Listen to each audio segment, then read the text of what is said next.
All right, guys, today we're going to be talking about a concept called colligative properties. The dog's praying. I just laid around and napped all day, and I didn't have to wear pants. Thanks, God, for making me a dog. It'd be great to be a dog. Well, some of you guys probably aren't even wearing pants now, so whatever. Ron Dentinger says there is a close correlation between getting up in the morning and getting up in the world. So part of getting up in the world is putting them pants on, guys, and getting ready to face the world, not hiding behind the emoji, right? You don't want to be stuck behind a computer screen your whole life, right? All right, so here's colligative properties, guys. A colligative property is described as a property of solutions that changes depending on the concentration of particles, ions or molecules of solute that are dissolved.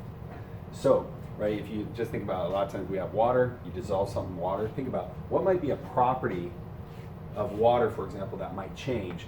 And it would change such that the more substance you have dissolved, think about salt or something, the more you have dissolved, the more that this property would change.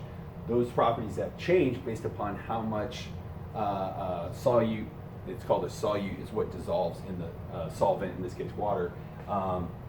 If it changes based on the concentration, it's a colligative property. Here are two. You might have talked about before is boiling point or freezing point. You guys know what the boiling point is. That's the point, that's the temperature at which the solution would go from a liquid to a gas, right? Boil.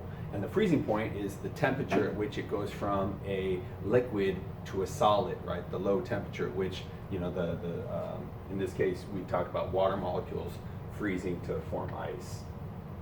So, you guys put this, when a solute is added, the solute is the substance that is added to the solvent. So just think about like salt and water. So like when salt is added, for example, the boiling point elevates. You guys, elevates just a fancy word for goes up. What's going to happen is now it's going to have a higher boiling point. You guys should know the boiling point of water, pure water, you guys should know is 100 degrees Celsius. And right, you guys, that's why, right, we've talked about why somebody might add salt to water that they're going to boil noodles in, right, in order to make spaghetti. By doing that, what you do is you elevate the boiling point. So whereas before the water would have boiled at 100 degrees Celsius, and right, so then it would take some time to cook the noodles. But now if you add salt, the boiling point elevates. So now that water can get hotter than 100 degrees Celsius, let's say 105 degrees Celsius, and what's the result? The water gets hotter, the noodles cook faster. So that's often the reason why they would use it. And then also, and what happens at the freezing point, when you add a solute into a solvent like water, the freezing point will depress. You guys, depress, a fancy word for goes down. You guys know the freezing point of water, you guys should know, it's really easy to remember, 0 degrees Celsius. Yet now if you added something to the water, you would expect the freezing point to be lower than it was without that substance. Hey, check it out, this is kind of how it works.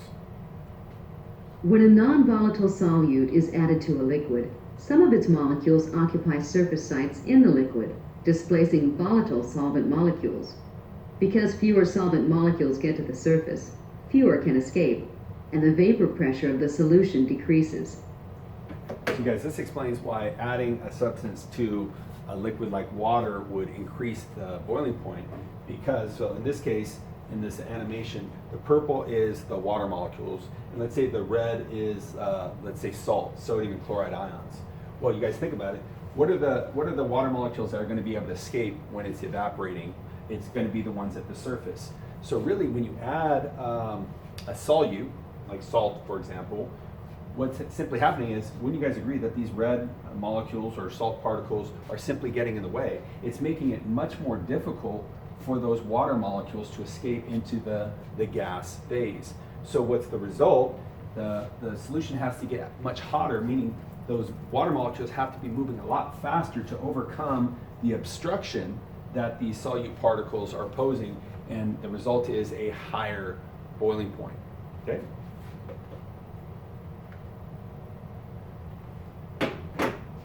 When water freezes, its molecules leave the liquid phase and attach to other molecules in the solid phase.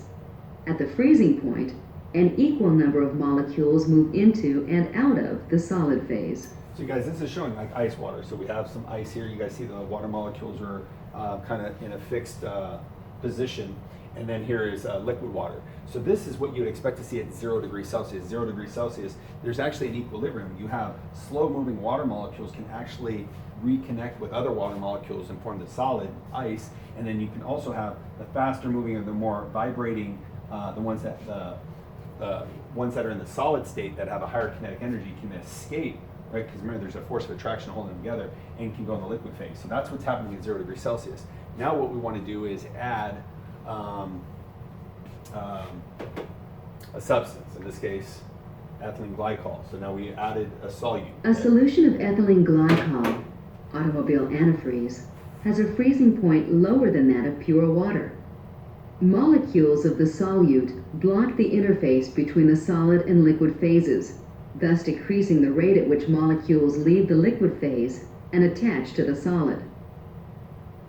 So you guys see what the effect, once again, what happens to these solute particles, they simply get in the way.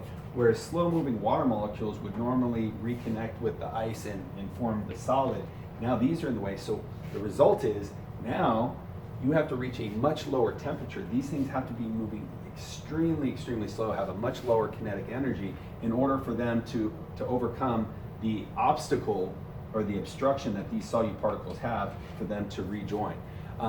So you guys notice they call it automobile antifreeze.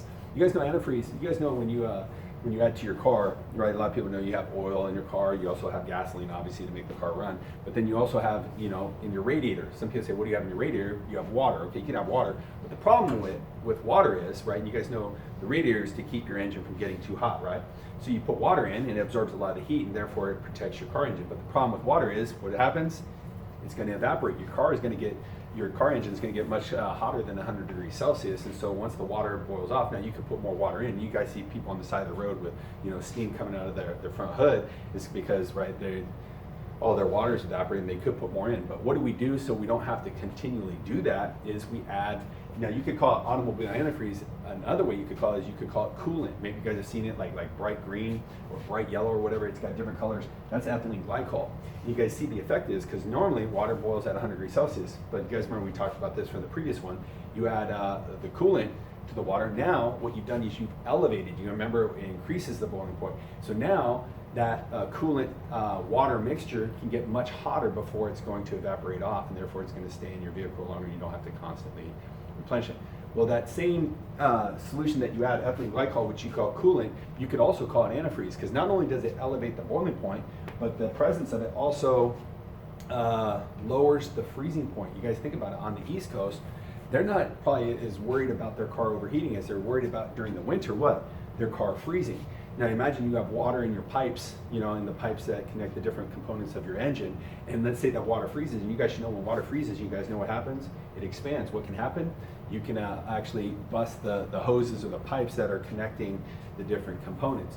So what do we do? And when would that happen? Whenever the temperature drops to below 0 degrees, because it's at 0 degrees is the freezing point of water. So what do? You add ethylene glycol. Not only does it elevate the boiling point, but it lowers the freezing point. So now that water ethylene glycol mixture can get much colder than 0 degrees. Let's say it can go a negative 10 degrees. So now it has to get much colder before that can freeze. And you guys see why. These particles simply get in the way and prevent a lot of those liquid water molecules from re-solidifying into the solid state. All right. Okay, guys, that's it for today. Pretty quick. We'll see you next time.